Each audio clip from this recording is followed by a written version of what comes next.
जय हिंद साथियों। बात करने वाले हैं यूपी पुलिस के बारे में। और आज एक खास सब्जेक्ट के बारे में बात करने वाले हैं कि आप लोगों के जो गलत क्वेश्चन हुए, आप लोगों ने सभी अच्छे से पेपर दिया और भर्ती बोर्ड ने अच्छे से पेपर करवाया।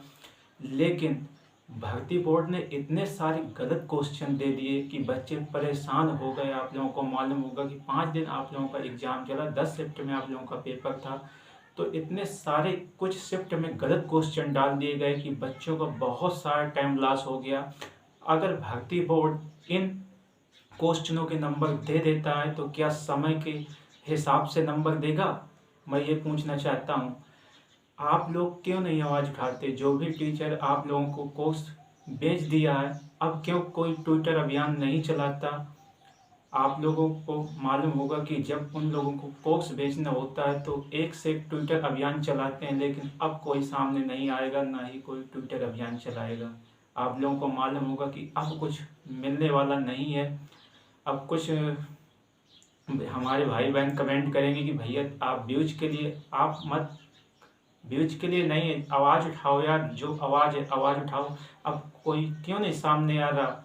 कोर्स बेचने में तो 5-5 बार आपके सामने आते हैं, अब कोई सामने नहीं आएगा। मालूम है कि कुछ मिलने वाला नहीं है, कोर्स बिक चुका है, अब कोई फ़ायदा नहीं है। अब कोई ट्विटर अभियान नहीं चलाएगा कि गलत क्वेश्चन पर और जो बच्चों का टाइम लॉस हुआ है तो ट्विटर अभियान चलाया जाए, अब कोई सामने नहीं आएगा। तो बात करने वाले हैं कि भर्ती बोर्ड को जरूर सोचना चाहिए कि जो भी जिन शिफ्ट में ज़्यादा क्वेश्चन डाल दिए गए हैं गलत, तो उनको ज़रूर नंबर मिलना चाहिए ज़्यादा से ज़्यादा। और जो भी बच्चों का समय लॉस हुआ है, मैं एक शिफ्ट की बात नहीं करता, जो भी ओवरऑल 10 शिफ्ट में जो भी जितने गलत क्वेश्चन डाले गए हैं, 2-3 क्वेश्चन तो देखो डाले ही जाते हैं क्योंकि बच्चे अटके, लेकिन 10 से 12 क्वेश्चन डालना अपने आप में बेहद बच्चों को काफ़ी मुश्किल हुआ है पेपर करने में और उनका बहुत सारा समय लॉस हुआ है। तो भर्ती बोर्ड ज़रूर सोचेगा इस सब्जेक्ट में।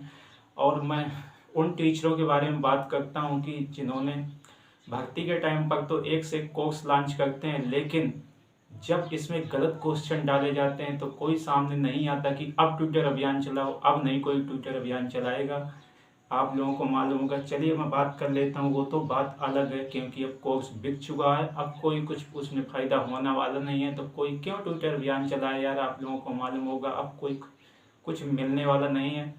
तो भारतीय बोर्ड जरूर इसके बारे में सोचे अच्छे से। पहली बात तो इतने लोगों ने ऑब्जेक्शन कर दिया है कि भारतीय बोर्ड जरूर सोचेगा कि भैया इतना ऑब्जेक्शन आ चुका है तो उनके बारे में जरूर सोचना चाहिए। मैं ऑल शिफ्ट की बात करता हूँ, एक शिफ्ट की बात नहीं करेंगे क्योंकि बहुत सारे बच्चे उसके भरोसे हैं जो क्वेश्चन उनके शिफ्ट में गलत पूछे गए हैं। अगर उनके नंबर उनके मिल जाते हैं तो बहुत सारे बच्चों का सिलेक्शन हो जाएगा, अगर उनके नंबर नहीं मिलते हैं तो बहुत सारे बच्चों का सिलेक्शन रुक जाएगा। ये आप लोगों को मालूम होगा, जिन बच्चों ने पेपर दिया तो उनको मालूम होगा। तो भर्ती बोर्ड जरूर सोचेगा कि इसके नंबर मिलने चाहिए। चलिए आप लोग जो भी अभी तक ऑब्जेक्शन नहीं किया है तो आप लोग अच्छे से ऑब्जेक्शन कर देना, क्योंकि इसके नंबर ज़रूर मिलना चाहिए। समय तो भर्ती बोर्ड नहीं लौटा पाएगा, लेकिन नंबर देख के ज़रूर भरपाई कर सकता है। और जो वो भर्ती बोर्ड का फार्मूला अगर उसके बेस पर नंबर देंगे तो वो तो बेकार है, क्योंकि उसके हिसाब से अगर नंबर मिलेंगे तो फिर कुछ होने वाला नहीं है। मैं सभी बच्चों के बारे में बात कर रहा हूँ, तो आप लोग वीडियो को लाइक करना या न करना ये तो आपकी इच्छा है, लेकिन सबसे बड़ा सवाल है कि अब कोई क्यों ट्विटर अभियान नहीं चलाता। सबसे बड़ा यही सवाल है कि इतने सारे गलत क्वेश्चन पूछने के बाद भी कोई अब ट्विटर अभियान नहीं चलाएगा क्योंकि उनका कोर्स बिक चुका है। चलिए मिलते हैं किसी नेक्स्ट वीडियो में। जय हिंद। कमेंट करके बताना कि आप लोगों का राय क्या है। चलिए, जय हिंद।